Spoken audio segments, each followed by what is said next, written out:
दोस्तों आईफोन 13 आया था हमारे पास, इसका फ़ोन चार्ज नहीं हो रहा था, तो हमने इसके अंदर ये बेल्ट रिप्लेस किया है। कस्टमर का बोलना है कि सिर्फ हमें कनेक्टर रिप्लेस करना है, ये वाला सिर्फ कनेक्टर रिप्लेस कर दो। हमने बताया भाई इसमें सिर्फ कनेक्टर नहीं आता है, इसका पूरा बेल्ट आता है, तो हमने उसका पूरा बेल्ट रिप्लेस किया है, न्यू डाला है। आईफोन 13 मॉडल है, एकदम ओरिजिनल पार्ट डाला है और एकदम प्रॉपर 100% वर्किंग है, ओरिजिनल का ओरिजिनल एकदम।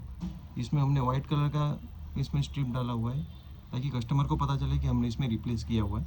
तो कोई भी आईफोन रिलेटेड काम हो, आ सकते हो हमारे पास, एकदम फिनिशिंग के साथ में वर्क होके मिलेगा। 100% सेटिस्फाइंग आपको वर्क मिलने वाला है।